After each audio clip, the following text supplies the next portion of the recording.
प्रिय भक्तगण, आज हम आपको एक कथा का श्रवण करा रहे हैं जो सुनने मात्र से आपके जीवन में सुख समृद्धि और धन की वर्षा होगी। तो चलिए कथा को प्रारंभ करते हैं। हरे कृष्ण, ओम नमः शिवाय। प्रेम से बोलिए जगत जननी जगदम्बा माई की जय। प्रिय भक्तगण, हमारे चैनल में आप सभी का स्वागत है। अगर आप इस चैनल पर नए हैं तो वीडियो को लाइक करके चैनल को सब्सक्राइब कर दीजिए। आज हम आपको बहुत ही दुर्लभ एवं महत्वपूर्ण कथा सुनाते हैं। इस कथा को आप लोग बड़े ही प्रसन्न चित्त मन और प्रेम के साथ सुनिएगा। मित्रों, इस कथा को अपने परिवार के सभी सदस्यों को जरूर सुनाएं। इस कथा को सुनने से परिवार में कभी भी गरीबी और दरिद्रता नहीं आएगी। भाग्य की देवी लक्ष्मी कभी नहीं रूठेगी। यह कहानी एक अमावस्या और पूर्णिमा दो बहनों की है। एक राज्य में एक राजा और एक रानी रहते थे, जिनकी 4 संतानें थी, 2 लड़के और 2 लड़की। एक लड़की का नाम पूर्णिमा और दूसरी लड़की का नाम अमावस्या था। पूर्णिमा घर के कामों में निपुण थी और घर का पूरा काम करती थी और भगवान की पूजा अर्चना भी किया करती थी।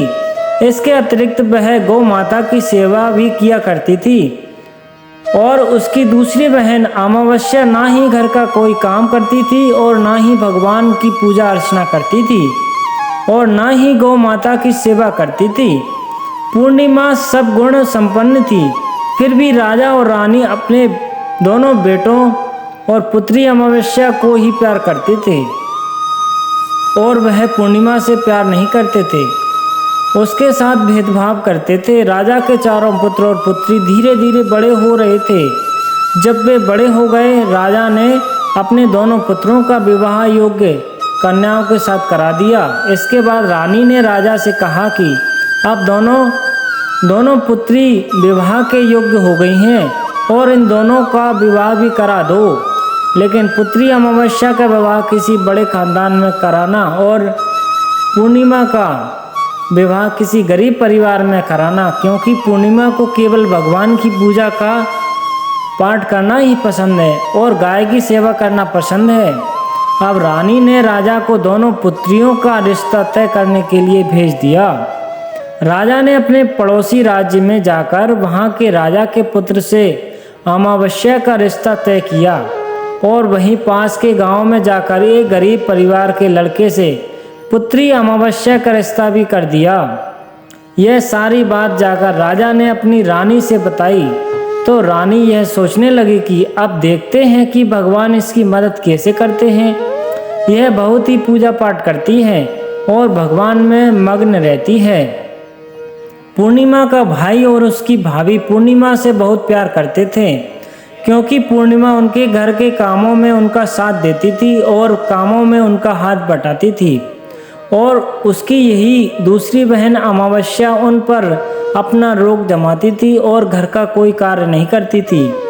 कुछ समय बीत जाने के बाद दोनों पुत्रियों का विवाह हो जाता है और राजा और रानी के विवाह के बाद अपनी दोनों पुत्रियों को विदाई देते हैं। विदाई देते समय राजा और रानी पुत्री अमावस्या को बहुत सारा धन और दौलत देकर विदा करते हैं और पूर्णिमा को भी कुछ भी नहीं देते, खाली हाथ अपने घर से विदा करते हैं। इसके बाद दोनों बहनें अपने ससुराल को चली जाती हैं। कुछ दिन बीत जाने और एक दिन अमावस्या अपने घर पर शिव जी की कथा रखती हैं, जिसमें वह सभी गांव वालों को निमंत्रण देती है और अपनी बहन पूर्णिमा को नहीं बुलाती। जब गांव की सभी औरतें अमावस्या के यहाँ सभी तो जाती हैं, पर यह सब सदृश पूर्णिमा अपने घर के दरवाजे के बाहर बैठकर देखती रहती हैं।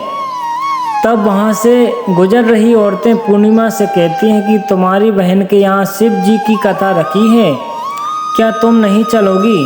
पूर्णिमा ने कहा, मुझे निमंत्रण नहीं आया, मैं नहीं जा सकती। सभी गांव की औरतें ने पूर्णिमा से कहा, बुलाया नहीं तो क्या हुआ, भगवान शिव की कथा है, तुम हमारे साथ चलो। गांव की सभी औरतों की बात मानकर पूर्णिमा भी उनके साथ भगवान शिव की कथा में अमावस्या के घर चली जाती हैं।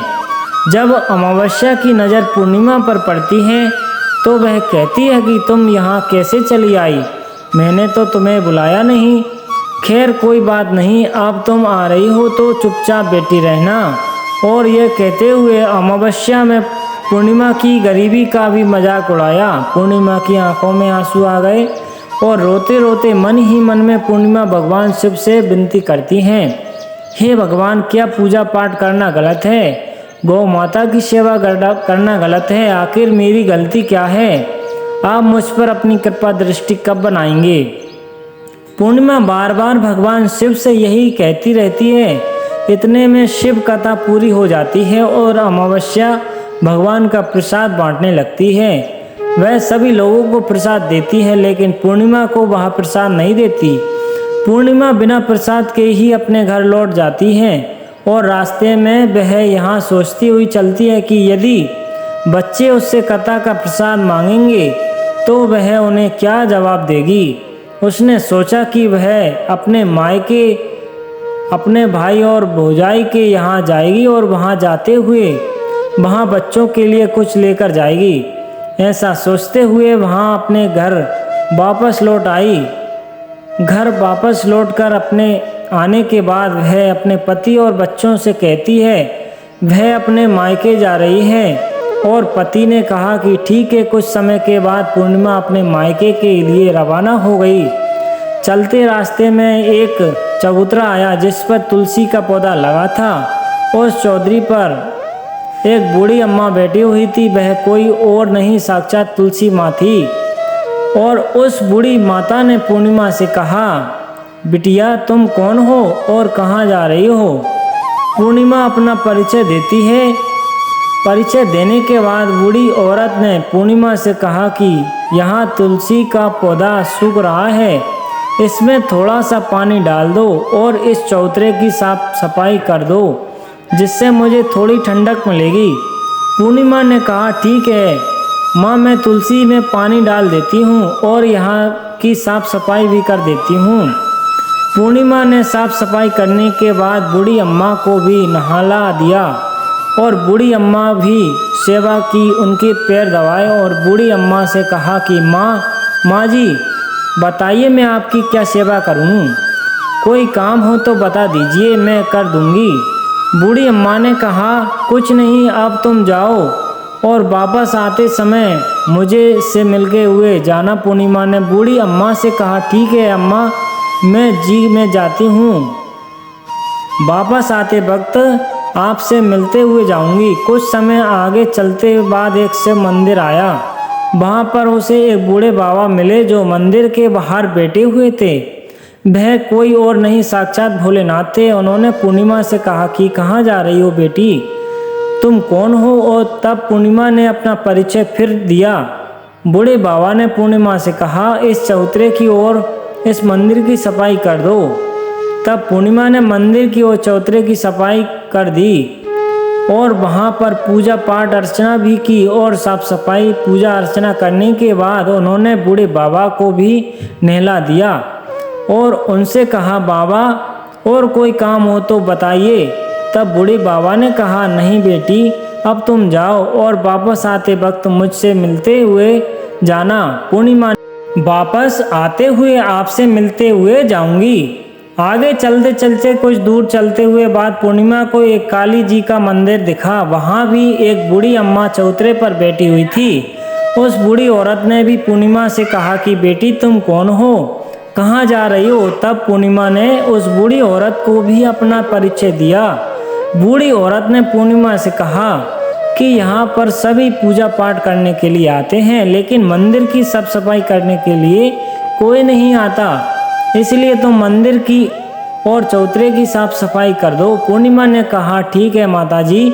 और पूर्णिमा मंदिर की और चौतरे की साफ सफाई कर देती है और पूजा पाठ भी करती है और माताजी का श्रृंगार कर देती है और उस बूढ़ी अम्मा को भी नहला देती है और बूढ़ी अम्मा के पैर दबाती है और कहती है कि सभी काम हो गया है माँ जी, और कोई काम हो तो बताइए। बूढ़ी अम्मा कहती है, नहीं बेटी, अब तुम जाओ, लेकिन वापस आते वक्त मुझसे मिलते हुए जाना। पूर्णिमा कहती है, ठीक है, और वह आगे चलती जाती है। आगे चलते चलते एक नदी जाती है। वहाँ पर भी एक बूढ़ी अम्मा बैठी रहती है। वह कहती है कि बेटी तुम कौन हो और कहाँ से आई हो उसे भी पूर्णिमा अपना परिचय देती है। बूढ़ी औरत पूर्णिमा से कहती है कि नदी पर स्नान करने तो यहाँ पर सब आते हैं, लेकिन यहाँ की साफ सफाई कोई नहीं करता, इसलिए तुम इस किनारे पर साफ सफाई कर दो। पूर्णिमा कहती है ठीक है माताजी, और वहाँ की साफ सफाई कर देती है और बूढ़ी अम्मा के पैर दबा देती है। कहती है माँ जी और कोई काम हो तो बताइए। बूढ़ी औरत कहती है कि कुछ नहीं बेटी, तुम जाओ, लेकिन वापस आते वक्त मुझसे मिलते हुए जाना। और वहाँ नाव में बैठकर नदी के दूसरे किनारे पहुँच जाती है और वहाँ मायके के घर पहुँच जाती है। वहाँ पर पूर्णिमा के भाई और भाभी उसे देखकर बहुत खुश हो जाते हैं और वे पूर्णिमा की बहुत खातिरदार करते हैं, उससे बहुत सारी बातें कहते हैं और कहते हैं कि बच्चों को भी साथ में लेकर आती तो बहुत अच्छा होता। अब कुछ समय के बाद पूर्णिमा ने वापस अपने ससुराल जाने को कहा तो उसकी भाभी ने उसके लिए एक साड़ी दी और खेलों में बच्चों के लिए कपड़े, खाने में पीने और कुछ चीज़ें रख दी और कहा तुम बहुत दिनों के बाद आती हो। और पूर्णिमा भी भाभी से यह लिए पूर्णिमा के हाथ में दे दिया और कहा कि जाओ और जल्दी वापस आना। इसके बाद पूर्णिमा वहाँ से अपने ससुराल के लिए रवाना हो गई और उसी की नदी के किनारे पहुंची और नाव में बैठकर दूसरे किनारे पर उतर गई। वहां पर उतरने के बाद वहां पर उसे एक बूढ़ी अम्मा मिली जो साक्षात गंगा की मैया की थी। उस बूढ़ी अम्मा ने पूर्णिमा को एक थैला दिया और कहा कि इसे तुम अपने घर जाकर ही खोलना। अब पूर्णिमा के पास बहुत पहले हो गए थे।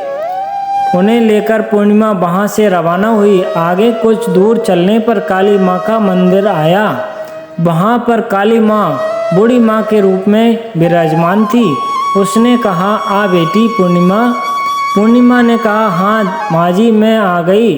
तो काली माँ ने उसे एक थैला दिया और कहा तुम यह थैला अपने घर जाकर खोलना। अब पूर्णिमा के पास 3 थैले हो गए थे। तीनों थैली लेकर पूर्णिमा आगे बढ़ी। कुछ दूर जाने पर शिवजी का मंदिर आया जहां बूढ़े बाबा के रूप में शिवजी स्वयं विराजमान थे।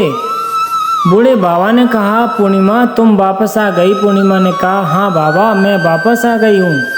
बूढ़े बाबा ने पूर्णिमा को एक थैला दिया और कहा कि यह थैला तुम घर जाकर ही खोलना। पूर्णिमा ने कहा ठीक है बाबा।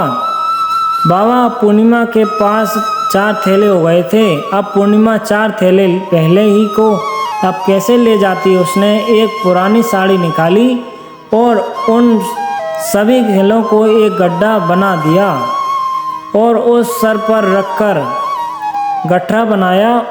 वहाँ से रवाना हो गई। कुछ दूर जाने के बाद उसे तुलसी माँ बूढ़ी औरत के रूप में मिलती है और कहती है पूर्णिमा तुम आ गई।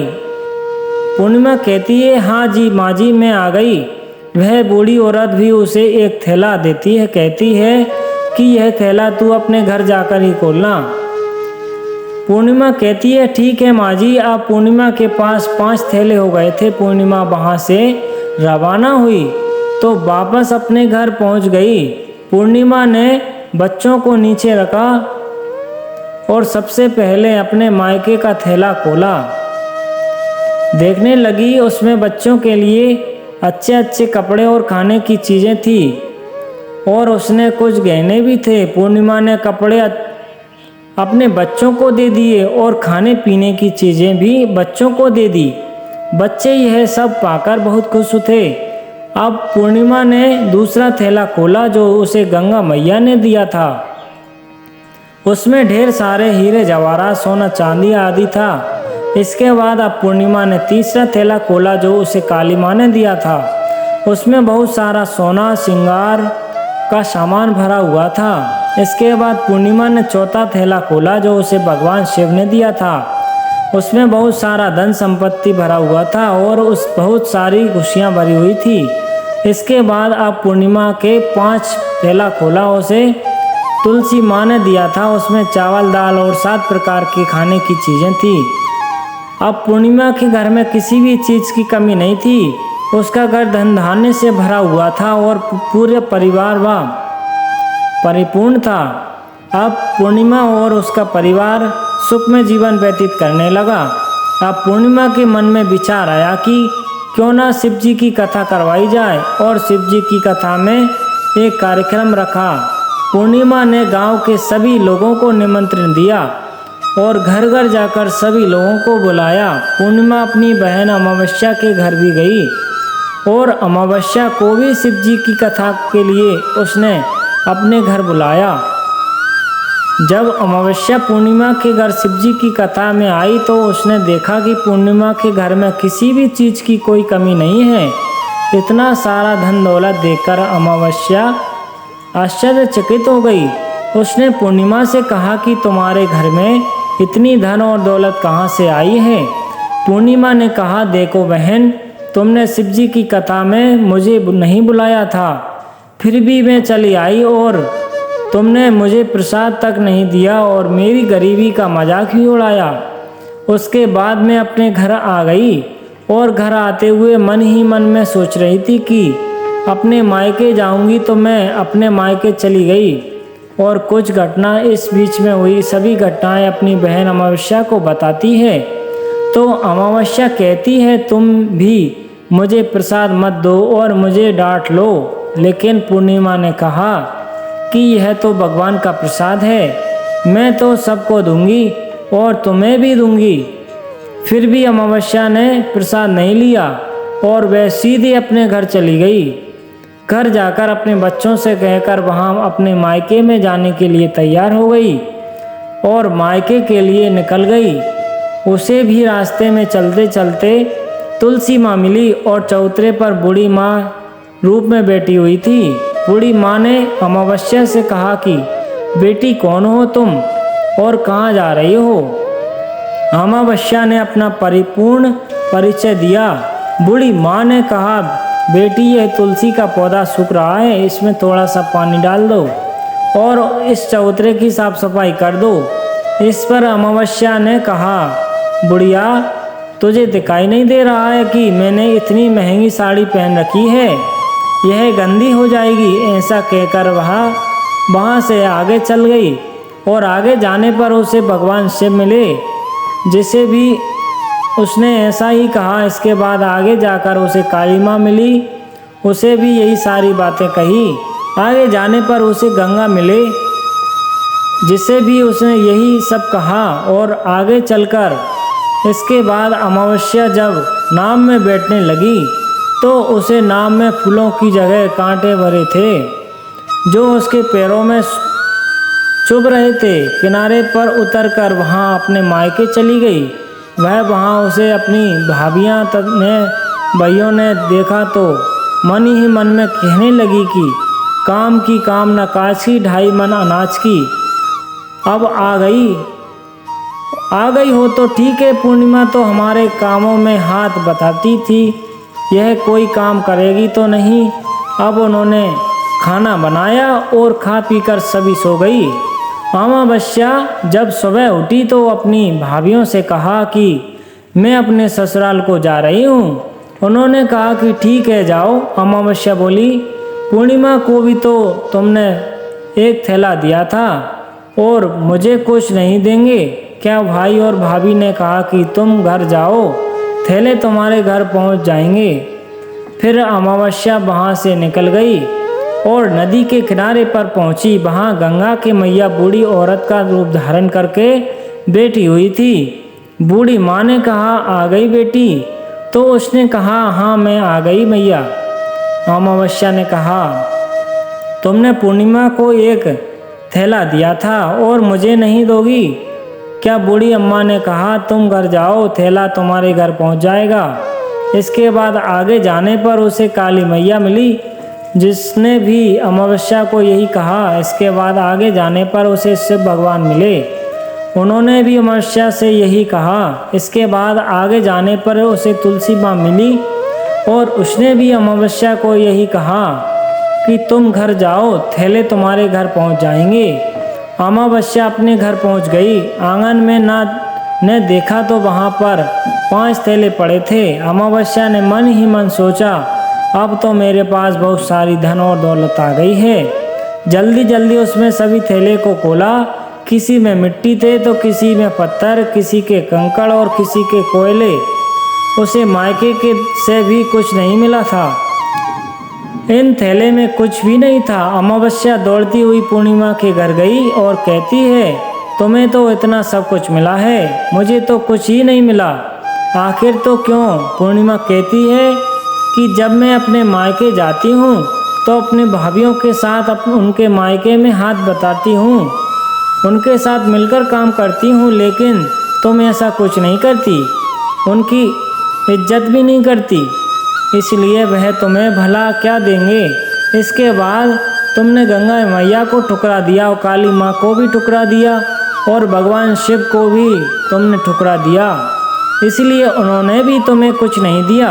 अमावस्या कहती है, बहन तुम मुझे माफ़ कर दो, मैंने तुम पर हमेशा अत्याचार किया है, मुझे कुछ नहीं मिला तो कोई बात नहीं, मैं भी भगवान की भक्ति करूँगी और आप कुछ प्राप्त कर लूँगी, मुझे इन सब चीज़ों का रहस्य बताओ। तो पूर्णिमा ने कहा कि तुम 3 सूत्र का ज्ञान ले लो और उसकी कथा करना। पहले सूत्र में दया मांगना और दूसरे सूत्र में कथा मांगना और तीसरे सूत्र में 108 बार ओम नमः शिवाय का जाप करना। बहन भगवान से यह सूत्र दिया है, इनको अपने हृदय में बसा लेना। मैंने भी यह 3 सूत्र अपने जीवन में अपनाए थे और सच्चे मन से भगवान की भक्ति पूजा पाठ की थी, फिर भगवान ने मुझे यह सब कुछ दिया है। तुम्हारे पास जो कुछ भी वह है वे सब कुछ खत्म हो गया है। इसके बाद अमावस्या अपने घर गई और भगवान की पूजा पाठ करने लगी। भगवान शिव से उसने माफ़ी मांगी और गौ माता की सेवा की और दूसरे की मदद भी की और मदद करने लगी। प्रिय भक्तगणों, उम्मीद है आपको कथा पसंद आई होगी। अगर आप इसी तरह की पौराणिक कथाएं, भागवत कथाएं और कहानियां सबसे पहले अपने मोबाइल पर पाना चाहते हैं तो वीडियो को लाइक करके चैनल को सब्सक्राइब कर लीजिए। साथ ही कमेंट्स में ओम नमः शिवाय लिख दीजिए।